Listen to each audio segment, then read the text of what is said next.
The phone slipped from my hand, clattering against the hardwood floor with a crack that echoed like a gunshot in the silent house. My chest tightened as the screen's glow illuminated a single message, timestamp 2:17 a.m. Can't stop thinking about last night. Same time tomorrow. The sender's name, Chris, burned into my retinas, a name I didn't know, yet it carried the weight of 1,000 unspoken truths. My wife, Lena, slept upstairs, her soft breaths a cruel counterpoint to the storm raging in my skull. I stood frozen in our dimly lit kitchen, the hum of the fridge mocking my unraveling world. How had I missed this? How had we come to this? The day had started innocently enough.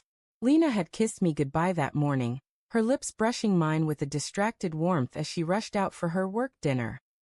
Her perfume, jasmine and something sharper, lingered in the air as I tidied the breakfast dishes, the clink of porcelain grounding me in routine. She'd been distant lately, her smiles tight, her eyes darting to her phone more than usual.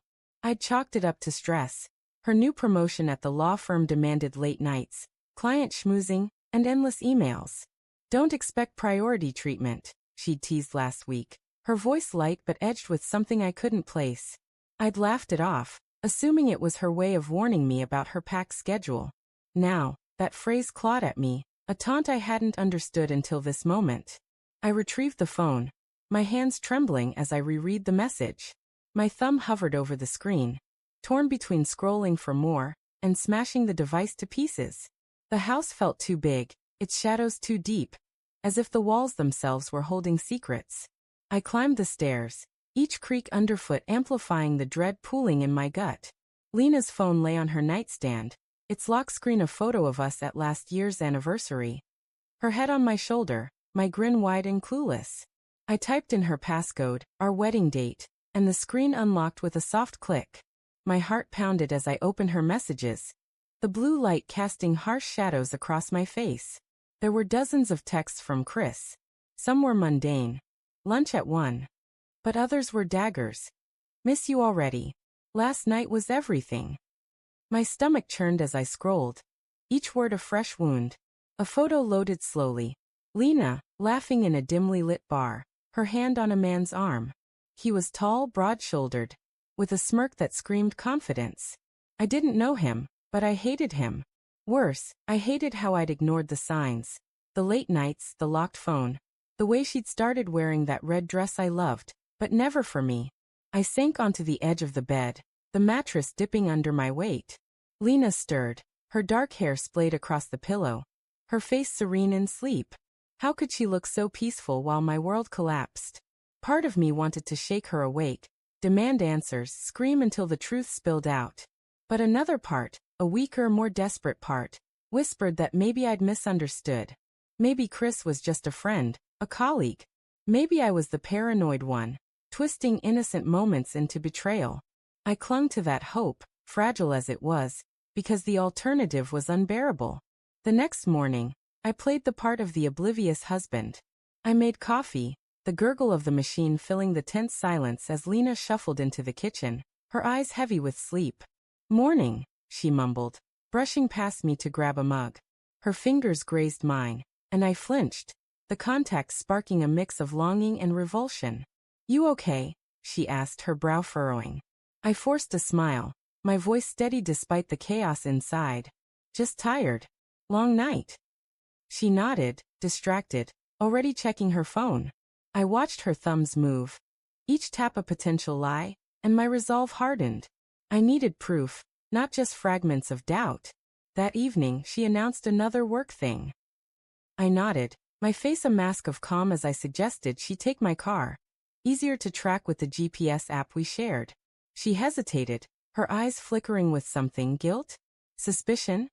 Before agreeing. As her taillights faded down the driveway, I opened the app, the blinking dot of her location searing into my mind. She wasn't headed downtown to the firm's usual haunts. The dot veered toward a residential area, a quiet suburb I'd never visited. My pulse raced as I grabbed my keys, the cold metal biting into my palm. The drive was a blur, rain streaking across the windshield, wipers thumping in time with my heart. The GPS led me to a brick townhouse, its windows glowing warmly against the storm. Lena's car, my car, sat in the driveway, parked beside a sleek black sedan. I cut the engine and sat there, rain hammering the roof, my breath fogging the glass. Every instinct screamed to barge in, to catch her in the act, but fear glued me to the seat. What if I was wrong? What if I wasn't? I don't know how long I sat there before the front door opened. Lena stepped out, her laughter cutting through the rain as she leaned into a man, Chris, I assumed, his arms slung casually around her waist. They paused under the porch light, her face tilted up to his, and then they kissed. It wasn't a peck, not a friendly goodbye. It was hungry, intimate, the kind of kiss that carried history. My vision blurred. Not from the rain, but from the tears I hadn't realized were falling. I gripped the steering wheel, knuckles white, as the world tilted. Back home I waited. The house was too quiet, the ticking clock a cruel reminder of time slipping away. When Lena walked in, her hair damp and her cheeks flushed, I was sitting at the kitchen table, her phone in my hand. She froze, her smile faltering. "What's wrong?" she asked, her voice too high, too brittle. "Who's Chris?" I said, my words sharp enough to cut. Her face crumpled, but only for a moment before she straightened, defiance flashing in her eyes. "He's a colleague," she said, but the lie was flimsy, unraveling under my stare. I held up her phone, the damning message still glowing on the screen.